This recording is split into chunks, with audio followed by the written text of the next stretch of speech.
Muy buenos días a todos y todas. De parte del Instituto Nacional de Estadística y Censos, le damos la más cordial bienvenida a la conferencia de prensa donde daremos a conocer los alcances del proyecto Censal 2022. Me permito presentarles a las personas integrantes de la mesa principal. Tenemos a la señora Floribel Méndez Fonseca, gerente general del INEC, y a la señora Elizabeth Solano Salazar, coordinadora del Censo 2022 y subgerente del INEC. Dicho lo anterior, procedemos a escuchar la primera intervención a cargo de doña Floribel, gerente del INEC. Buenos días, personas de la prensa. Muchas gracias por haber aceptado la invitación y por acompañarnos en esta mañana en la presentación de los resultados. Como ustedes ya conocen, al Instituto Nacional de Estadística y Censos le corresponde la elaboración de las principales estadísticas nacionales, lo cual realiza a partir de encuestas por muestreo, registros administrativos y por medio de los censos. En la elaboración y divulgación de las estadísticas, el INEC se ha caracterizado por trabajar de manera comprometida y con rigurosidad técnica, tal como lo han reconocido los usuarios nacionales, los organismos internacionales y recientemente la OECD. Los censos de población y vivienda se han realizado con una periodicidad decenal y permiten obtener información desagregada territorialmente sobre temas que de manera integrada permiten conocer la situación del país y sus territorios. Realizar un censo de población y vivienda implica recorrer todo el territorio nacional y visitar todas y cada una de las viviendas del país, lo cual no es una tarea sencilla.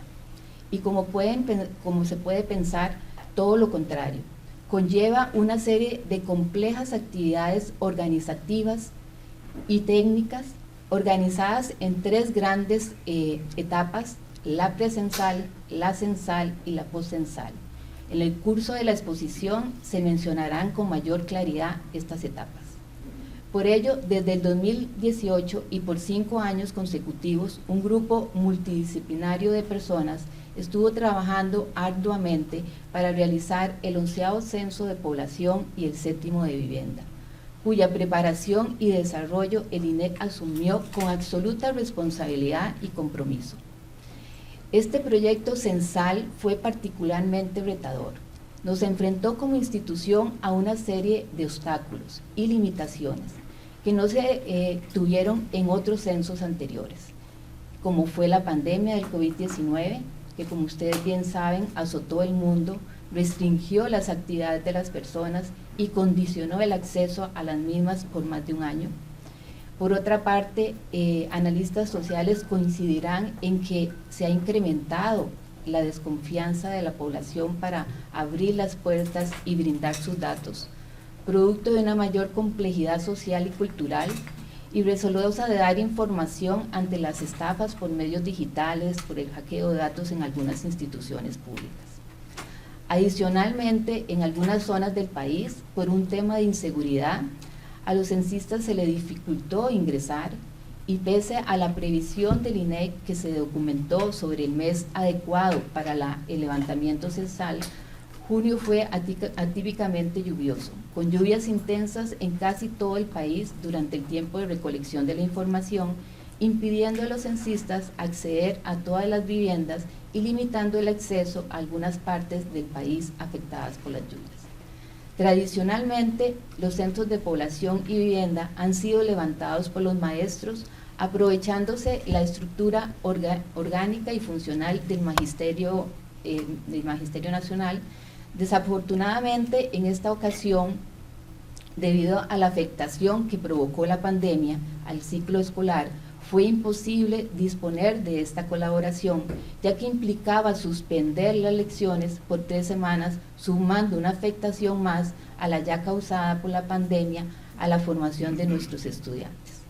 Debido a ello, y con el fin de no retrasar más la obtención de esta información, el INEC realizó alianzas con las asociaciones de desarrollo comunal distribuidas en todo el país para reclutar los censistas.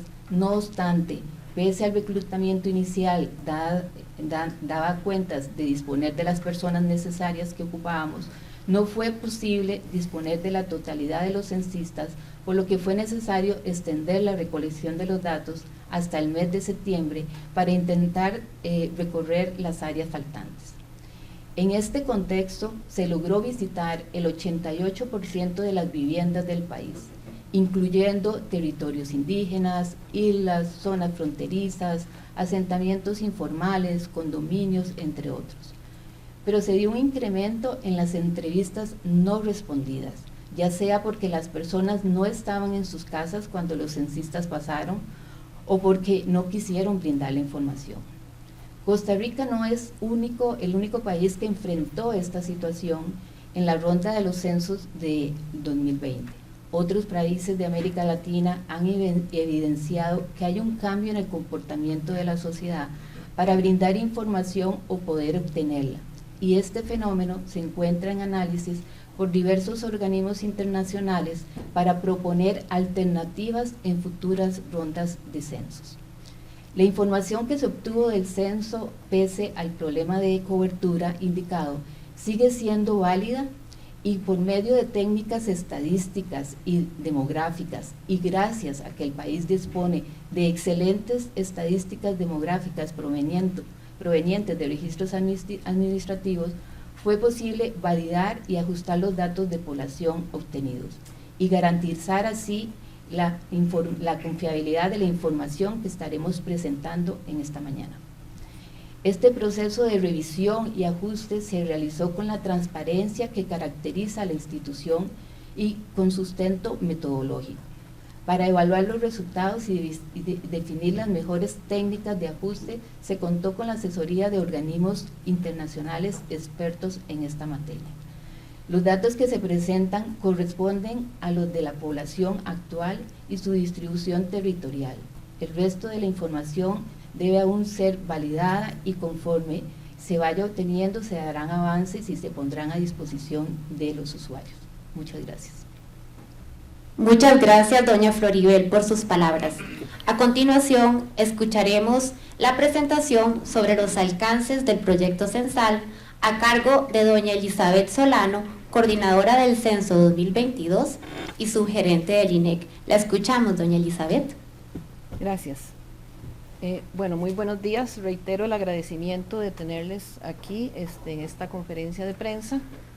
El día de hoy tengo el agrado de presentar los resultados de Población y Vivienda 2022, los cuales, como ya se ha mencionado, podemos presentar a pesar de los obstáculos que hemos enfrentado en este proyecto del Censo 2022.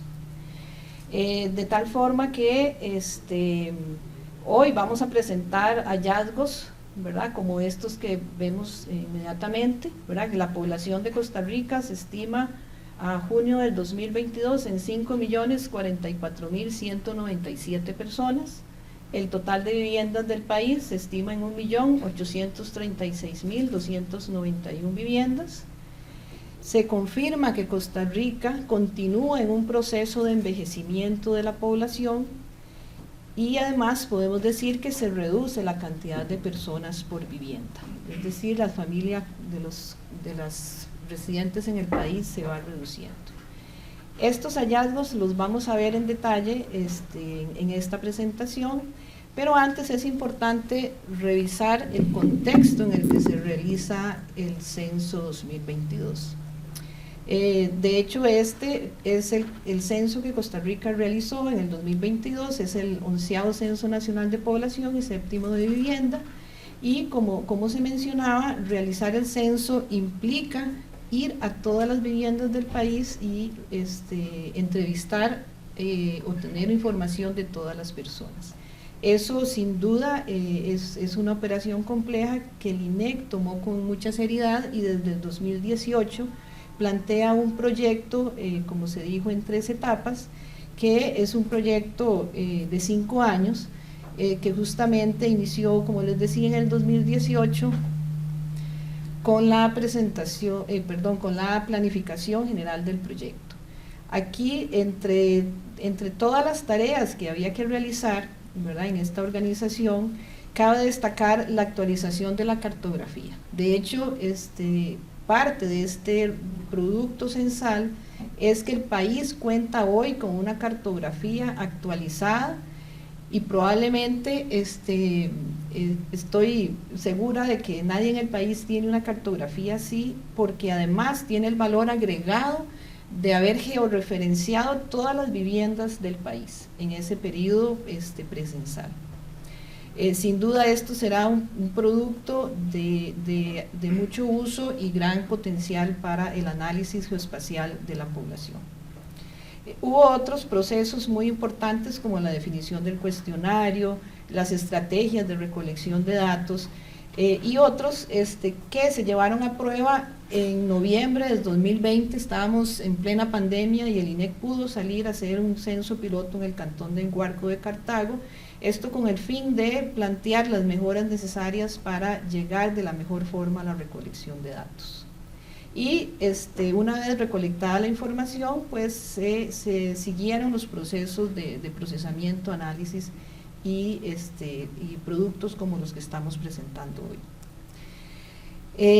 Entendiendo, ¿verdad?, y como lo decía Floribel, entendiendo que capturar información o recolectar información de los hogares del país está siendo cada vez más complejo, el INEC propuso varias metodologías para recolectar o alternativas para recolectar esa información. Y además marca un hito en los censos del país al incorporar tecnología en la recolección, ¿verdad? Censos pasados, la recolección se hacía en papel. Esto sin duda garantizaba, y así lo hemos comprobado, una mejor calidad de la información que se recolectó.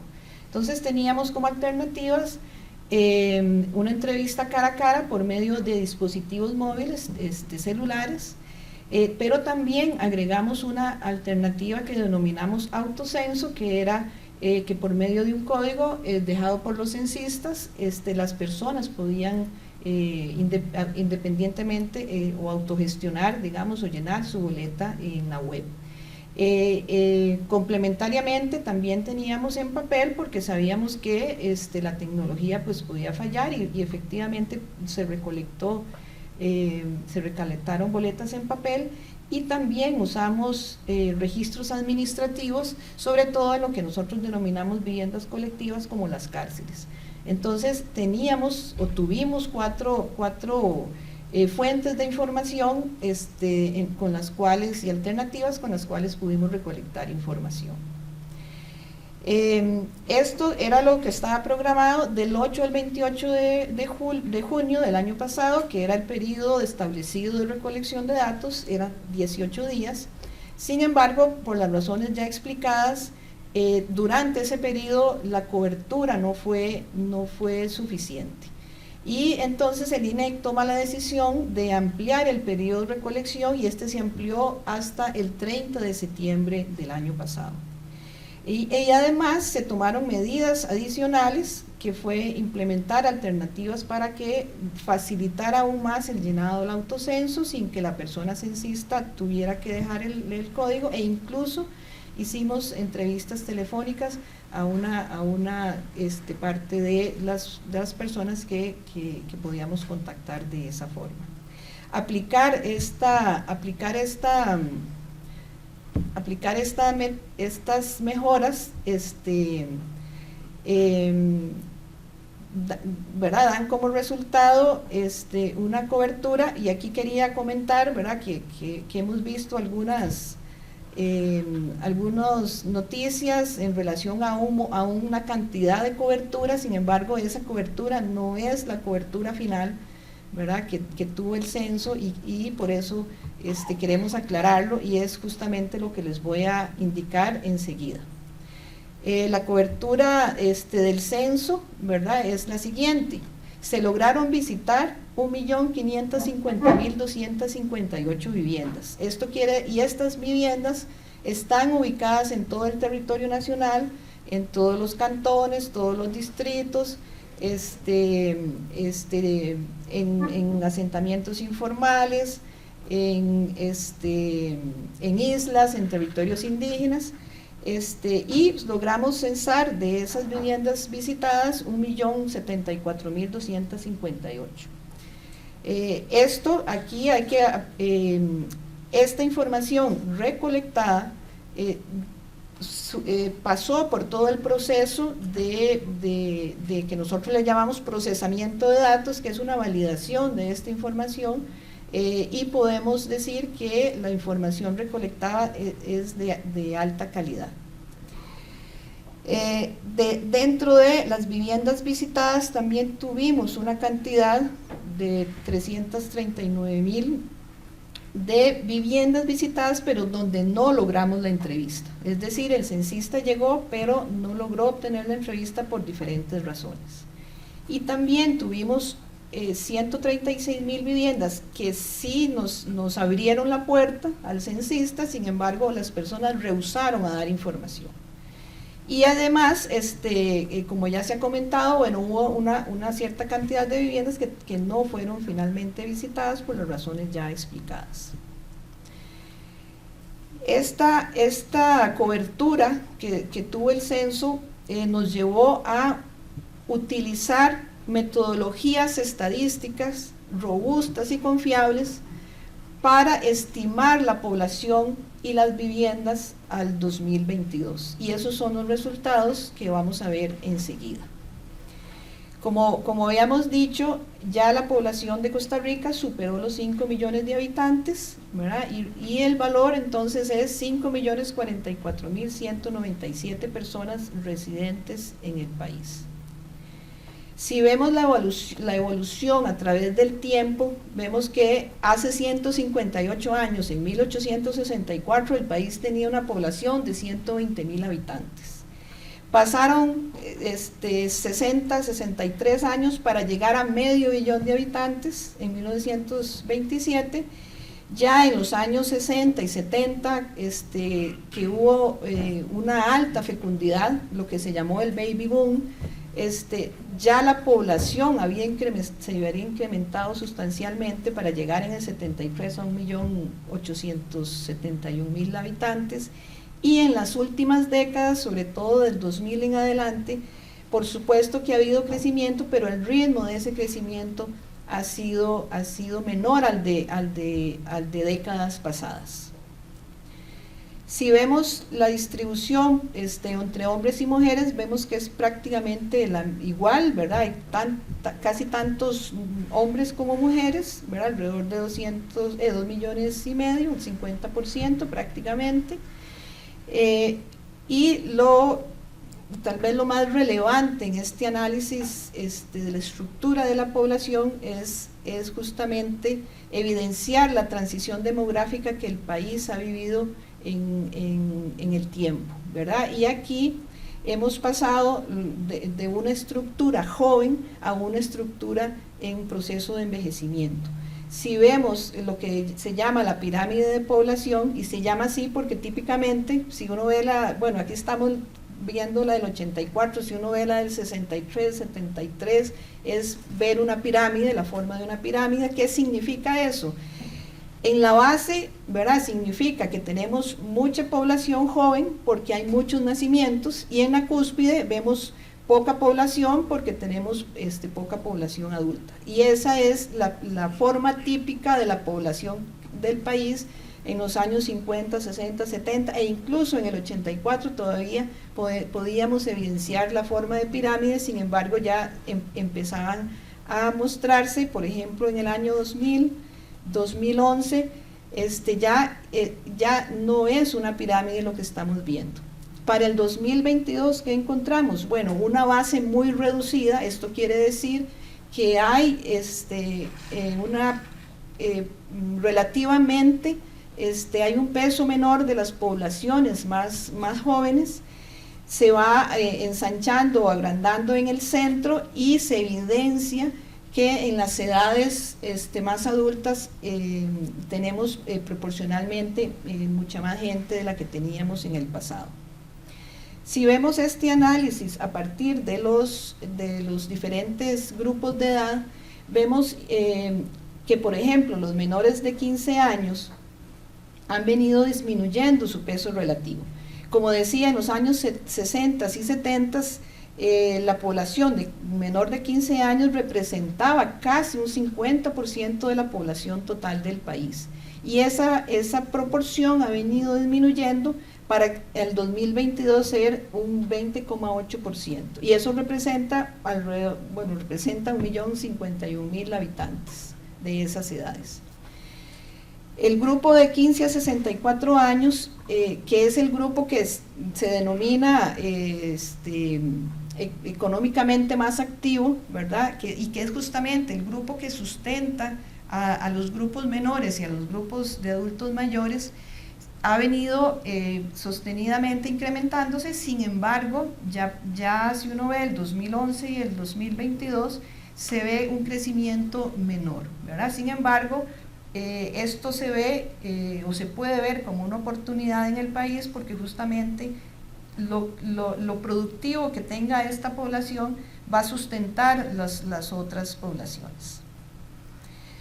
Finalmente, la población de 65 años y más, ¿verdad?, denominada población adulta mayor, se ha ido incrementando, ¿verdad? Y esto es un hecho muy importante en el cambio demográfico. Sí, podemos ver que en 1950 este grupo representaba cerca del 3% y así se mantuvo alrededor del 3% entre las décadas del 50, 60 y 70. Ya para el 2000 representaba el 5,6% y para el 2022 el 10%. Esto quiere decir que en 22 años casi se duplica la proporción de personas adultas mayores en el país. Y esto significa que hay en este momento más de 500.000 de personas adultas mayores, lo cual queremos llamar la atención sobre la importancia de la política pública dirigida a estas poblaciones, ¿verdad? Que son requerimientos en salud, en pensiones, en servicios que van específicamente dirigidos a estas poblaciones, porque esto no se va a revertir, o sea, la población adulta mayor va a seguir creciendo en el país. Ahora bien, ¿cómo se distribuye la población en las provincias y cantones del país? Es lo que vamos a ver enseguida. Podemos destacar que San José y Alajuela ya tienen más de 1 millón de habitantes, lo cual las pone en las provincias más pobladas del país. El resto de provincias, Punta Arenas, Cartago, Heredia, incluso Limón, tienen una población alrededor de 500.000 habitantes, y Guanacaste, aunque tiene la cantidad de habitantes menor, es la que en la última década creció más, ¿verdad? Su población creció relativamente más que en las otras provincias. Si vemos la distribución de esta población por cantones, y vemos el color más fuerte, significa que son cantones que tienen más de 70.000 habitantes. Por supuesto, vemos una concentración en el centro del país, en el gran área metropolitana, pero también vemos fuera de esta área concentraciones importantes en cantones como Pérez Celedón, Limón, Turrialba, Pocosí, San Carlos, San Ramón, Liberia, Santa Cruz y Punta Arenas. Es decir, ya son cantones que superan son los 70.000 habitantes. Dentro de estos podemos destacar los cantones más poblados del país. Y aquí tenemos 5 cantones, San José y Alajuela, que ya superan los 300.000 habitantes, ¿verdad? Hablamos de los cantones centrales de las provincias. Desamparados, que ya desde censos anteriores venía siendo uno de los cantones más poblados, con 223.000 habitantes. San Carlos y Cartago, que San Carlos ya ronda los 200.000 habitantes y Cartago 165.000. Aquí es importante mencionar que estos 5 cantones agrupan el 25% de la población del país, es decir, una cuarta parte de la población se concentra en 5 cantones. En el lado opuesto tenemos los cantones menos poblados, y aquí destacan Turruares, San Mateo, Ojancha, Dota y Nandayure, cuyas poblaciones oscilan entre 6.000 y 12.000 habitantes. Estos agrupados no representan, por ejemplo, no llegan a representar el 1% de la población, ¿verdad? Entonces vemos como territorialmente tenemos diferencias importantes en las poblaciones de los cantones del país. Una forma también de ver concentración es la densidad de población. Nuevamente vemos una mancha, digamos, más oscura en el centro del país, que es el gran área metropolitana, donde es más densamente poblada, es decir, hay más habitantes por kilómetro cuadrado. Sin embargo, podemos observar cómo ya en los alrededores de esta gran área metropolitana surgen cantones con densidades ya superiores a 90 habitantes por kilómetro cuadrado, y destacan el cantón de Tibás como el más densamente poblado del país, que tiene poco más de 9.000 habitantes por kilómetro cuadrado, y Turruares, que tiene 15 habitantes por kilómetro cuadrado, que es el menos poblado o densamente poblado del país. Respecto a las viviendas, la estimación nos indica que hay 1.836.291 viviendas.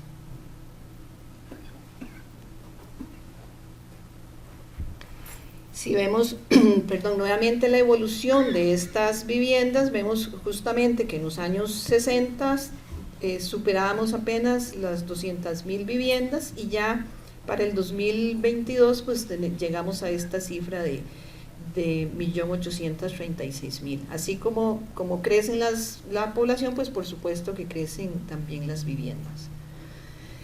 Si identificamos que es algo importante, y sobre todo en ciertos cantones del país, las viviendas desocupadas, vemos como hay una tendencia a incrementar el peso relativo o el porcentaje de viviendas desocupadas. Aquí estamos hablando de viviendas donde no hay residentes habituales, o donde no hubo residentes habituales en periodo de recolección. ¿Esto qué significa? Bueno, que son viviendas que están para alquilar, que están para la venta, o viviendas transitorias como viviendas para vacacionar, para trabajadores o para estudiantes.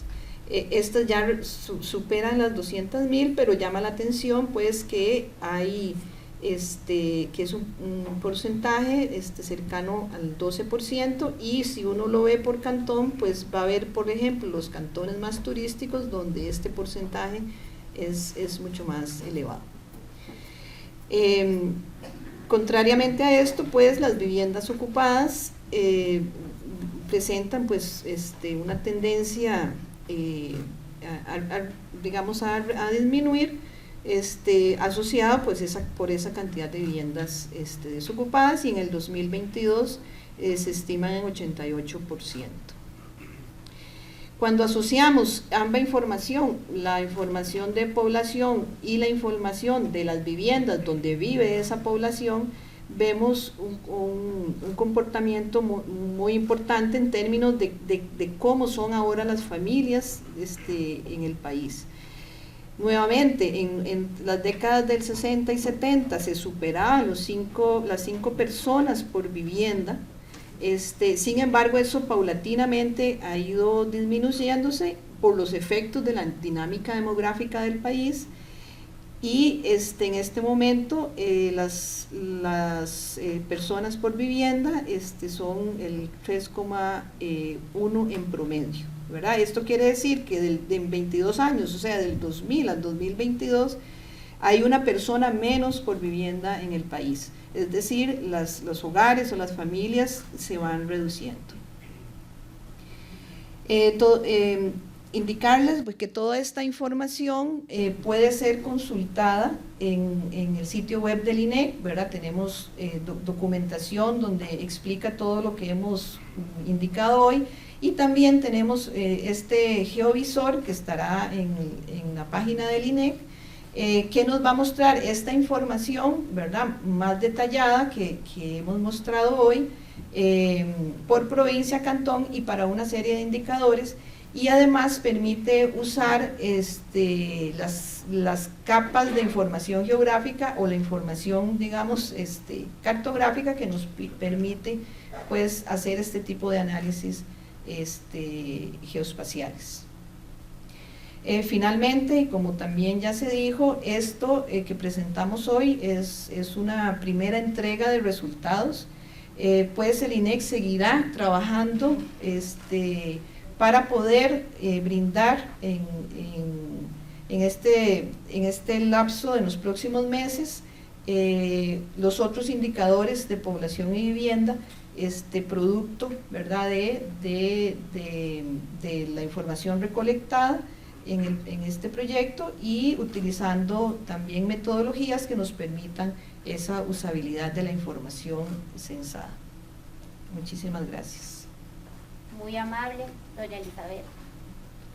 Damos por concluida esta conferencia de prensa.